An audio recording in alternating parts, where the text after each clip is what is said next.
श्री शिवाय नमस्तुभ्यम दोस्तों। Creative India by Anushri channel में आप सभी का स्वागत है। दोस्तों, महाशिवरात्रि में भगवान शिव माता पार्वती का मिलन का दिन होता है।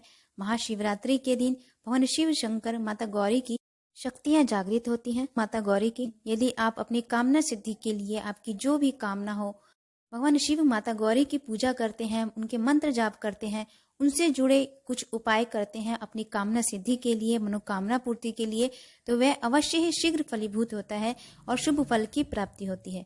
दोस्तों, इस बार महाशिवरात्रि में 2 शुभ संयोग बन रहे हैं। इन शुभ संयोग में यदि आप अपनी मनोकामना पूर्ति के लिए भगवान शिव की आराधना करते हैं तो उन भक्तों की मनवांछित फलों की प्राप्ति होती है। भगवान शिव की माता गौरी की असीम कृपा प्राप्त होती है।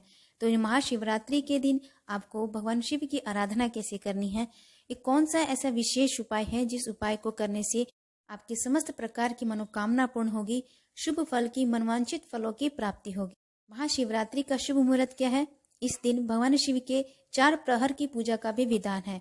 4 प्रहर की पूजा करते समय, भगवान शिव का अभिषेक करते समय किन मंत्र का उच्चारण करना चाहिए, ये सभी बातें इस वीडियो में शेयर करने वाली हूँ। तो वीडियो को आप अंत तक जरूर सुनिएगा, बहुत लाभकारी होने वाला है। शुरू करते हैं अपना वीडियो। दोस्तों, महाशिवरात्रि 1 मार्च दिन मंगलवार को है। महाशिवरात्रि का शुभ मुहूर्त है सुबह 11:47 से दोपहर 12:34 तक अभिजीत मुहूर्त रहेगा। इसके बाद दोपहर में 2:07 से लेकर 2:53 तक विजय मुहूर्त रहेगा। पूजा या कोई शुभ कार्य करने के लिए ये दोनों मुहूर्त ही बहुत सर्वश्रेष्ठ हैं। शाम के वक्त पूजा का समय रहेगा 5:48 से 6:12 तक गोधूली मुहूर्त रहने वाला है। इन शुभ मुहूर्त में आप अपनी मनवांछित फलों की प्राप्ति के लिए, मनोकामना की पूर्ति के लिए जो भी उपाय करते हैं वे शीघ्र फलीभूत होती हैं और अपार सफलता की प्राप्ति होती है। दोस्तों, सबसे पहले बात कर लेते हैं भगवान शिव की आराधना करने से पहले आपको किन नियमों का पालन करना चाहिए। भगवान शिव की पूजा करते समय आप जो भी उन पर वस्तुएं अर्पित कर रहे हैं, जैसे यदि आप चावल अर्पित कर रहे हैं तो वे अखंडित ना हो, बेलपत्र अगर अर्पित कर रहे हैं तो वे कहीं से कटा फटा ना हो, सड़ा गला ना हो। भगवान शिव पर हल्दी का तिलक बिल्कुल ना करें, भूल से भी ना करें। भगवान शिव पर केतकी के पुष्प नहीं अर्पित करने चाहिए। ध्यान रहे, जिस दिन आप व्रत करते हैं, सोमवार का व्रत करते हैं या पशुपतिनाथ का व्रत करते हैं, या कोई भी आप व्रत करते हैं भगवान शिव से संबंधित, तो उस दिन आपको शिवलिंग पर अक्षत नहीं चढ़ाना चाहिए, चावल नहीं चढ़ाना चाहिए। यानी व्रत के दिन आप चावल से भगवान शिव की पूजा ना करें। बाकी और दिनों में भगवान शिव की आराधना, पूजा, मंत्र जाप आप चावल से अगर करना चाहते हैं तो आप चावल चढ़ा सकते हैं। दोस्तों, भगवान शिव के मंदिर में नारियल नहीं फोड़ा जाता है। कोई भी आधी अधूरी वस्तु भगवान शिव स्वीकार नहीं करते हैं। भगवान शिव को हल्दी और रोली का तिलक नहीं किया जाता है। भगवान शिव को केवल चंदन का तिलक किया जाता है। पीले चंदन से तिलक कीजिए या फिर भस्म का तिलक कीजिए। दोस्तों, भूल से भी भगवान शिव का अभिषेक शंख से ना करें। शंख में जल भरकर भगवान शिव का अभिषेक नहीं करना चाहिए, क्योंकि महादेव ने, भोलेनाथ ने शंखचूर नामक असुर का वध किया था। इसलिए भगवान शिव की पूजा में शंख से पूजा करना वर्जित माना गया है। दोस्तों, यदि आप भगवान भोलेनाथ के लिए भोग लगा रहे हैं, भोग बना रहे हैं, तो उस भोग में, भोग लगाते समय उसमें तुलसी दल बिल्कुल ना डालें। तुलसी का दल भगवान शिव पर नहीं चढ़ाया जाता है। केवल बैकुंठ चतुर्दशी का एक दिन ऐसा होता है जिस दिन रात्रि के समय भगवान शिव पर तुलसी की मंजरी चढ़ाई जाती है। तो भूल कर भी आप ये गलतियां भगवान शिव के पूजन में ना करें। यदि आप ये गलती कर देते हैं तो आपकी पूजा असफल हो जाती है। शिव के प्रति आप जो भी पूजा पाठ कर रहे हैं, मंत्र जाप कर रहे हैं, उनकी आराधना कर रहे हैं, तो पूर्ण श्रद्धा भाव के साथ उनके प्रति पूर्ण समर्पित होकर आप कोई भी उपाय करते हैं, मंत्र जाप करते हैं, वे शीघ्र फलीभूत होती है और शुभ फल की प्राप्ति होती है। भगवान शिव शंकर की असीम कृपा प्राप्त। दोस्तों, क्या होता है कि हम पूजा करते हैं या कोई पंडित या कोई संत हमें कोई उपाय बताते हैं, तो वो उपाय करते ही, उस पूजा को करते ही, मंत्र जाप करते ही हमें उसका शुभ फल तुरंत प्राप्त होता है। ऐसा बिल्कुल नहीं होता। कुछ हमारे ग्रह दोष होते हैं, कुछ हमारे पाप कर्म होते हैं, कुछ बुरे कर्म होते हैं, कुछ पुण्य कर्म होते हैं, जिसके अनुसार हमारे जीवन की सफलता असफलता उन कार्यों पर निर्भर रहती है। लेकिन आप एक दिया भी भगवान शिव के सम्मुख प्रज्वलित करते हैं, जल अभिषेक करते हैं, वह एक नियम भी भगवान शिव से आपको जोड़ देते हैं, आपकी कनेक्टिविटी हो जाती है। इस तरह से आपके पाप कर्मों पर वह पुण्य कर्म भारी पड़ता है और आपके प्रारब्ध कटते हैं, ग्रह दोष से मुक्ति मिलती है, पाप कर्म से मुक्ति मिलती है। यदि आप निरंतर भगवान शिव के चरणों में लगे रहते हैं, पूजा पाठ आराधना करते हैं, उनका स्मरण करते रहते हैं, अवश्य ही आपके जीवन में बदलाव होता है, आपका भाग्य उदय होता है यदि आप भगवान शिव की पूर्ण श्रद्धा विश्वास से, पूर्ण श्रद्धा भाव से उनकी पूजा करते हैं। दोस्तों, मेरा मानना है भगवान श्री राम, भगवान शिव शंकर, भगवान श्री हरिविष्णु, माता लक्ष्मी, अन्य देवी देवताओं के पूजा अर्चना में, उनके चरणों में आप निरंतर लगे रहें। अवश्य ही आपका जीवन में बदलाव होगा, आपका भाग्य उदय होगा। भगवान शिव शंकर, माता पार्वती की असीम कृपा। दोस्तों, अब बात करते हैं महाशिवरात्रि के दिन भगवान शिव की पूजा आपको कैसे करनी है। सबसे पहले ब्रह्म मुहूर्त में उठे, स्नानादि क्रिया से निर्वृत्त होकर स्वच्छ वस्त्र धारण कीजिए। भगवान सूर्य देव को जल अर्पित कीजिए। सर्वप्रथम भगवान श्री हरि गणेश की पूजा कीजिए। पूर्ण विधि विधान से उनको चंदन तिलक कीजिए, लड्डू का भोग अर्पित करें, धूप दीप प्रज्वलित कीजिए। फिर भगवान शंकर की प्रतिमा को प्रणाम कीजिए, माता गौरी की प्रतिमा को प्रणाम कीजिए।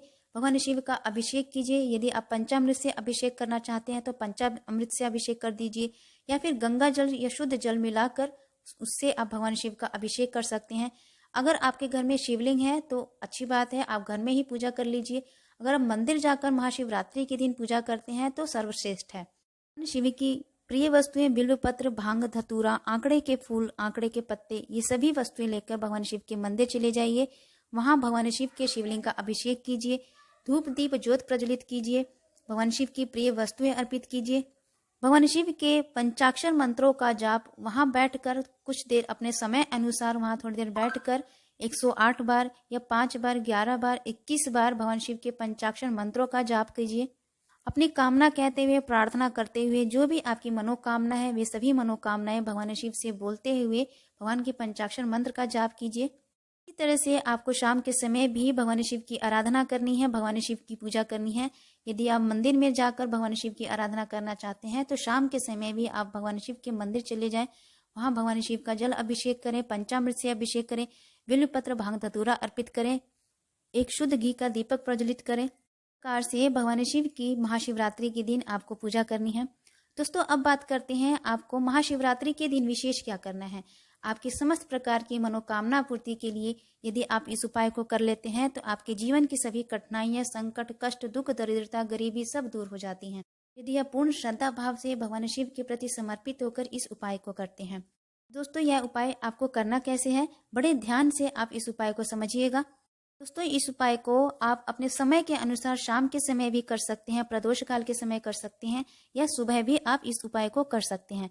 यदि आप सुबह करेंगे, क्योंकि महाशिवरात्रि के दिन बहुत भीड़ होती है, तो महाशिवरात्रि के दिन तो असंभव होगा। अगर आप इस उपाय को करते हैं तो मुश्किल होगा। यदि आप शाम को करें तो अति उत्तम होगा, क्योंकि शांत समय होता है उस समय और भीड़ भी नहीं रहती है। तो प्रदोष काल के समय 5:30 बजे से 7 बजे तक आप इस उपाय को अवश्य करें। दोस्तों, यह उपाय करने के लिए आपको किन चीज की आवश्यकता पड़ेगी। बिल्व पत्र, 5 की संख्या में बिल्व पत्र की आवश्यकता पड़ेगी। शुद्ध गाय का घी लेना है आपको, पीला चंदन लेना है और एक खाली कटोरी लेनी है। ये सभी वस्तुएं लेकर आप भगवान शिव के मंदिर चले जाएं। क्या करना है आपको, भगवान शिव के मंदिर में जाकर जो आप 5 बिल्व पत्र लेकर गए हैं, उन 5 बिल्व पत्र पर पहले बिल्व पत्र, दूसरा बिल्व पत्र, चौथा और 5वां बिल्व पत्र, चारों बिल्व पत्र पर पीले चंदन का लेपन करना है। थोड़ा सा भी भाग बिल्व पत्र में ना दिखे, पीले चंदन का पूरी तरीके से इन चारों बिल्व पत्र पर लेपन कर दें। तीसरा जो बिल्व पत्र है उस पर आपको गाय के घी से लेपन करना है। एक कटोरी लें, उन कटोरी में उन 5 बिल्व पत्र को 1, 2, 3, 4, 5 करके उन बिल्व पत्र को एक कटोरी में एक के ऊपर एक रख दें।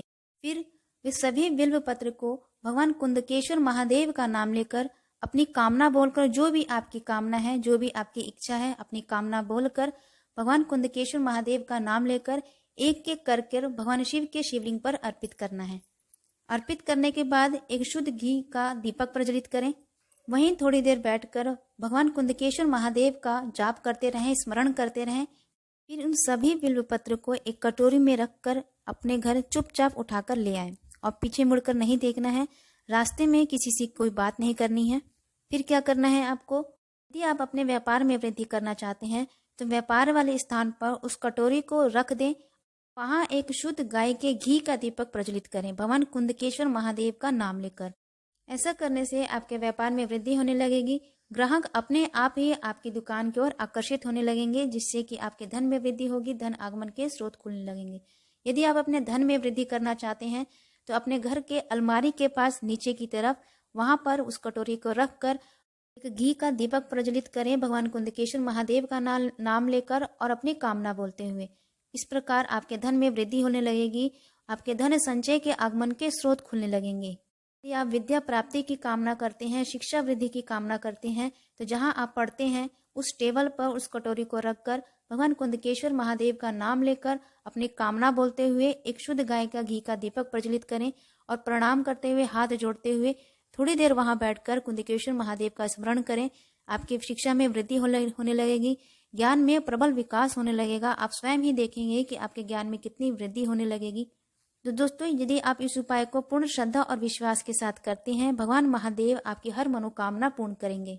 दोस्तों, किसी भी समय आप इस उपाय को अपने समय के अनुसार कर सकते हैं। यदि आप प्रदोष काल के समय में इस उपाय को करते हैं तो अति उत्तम है।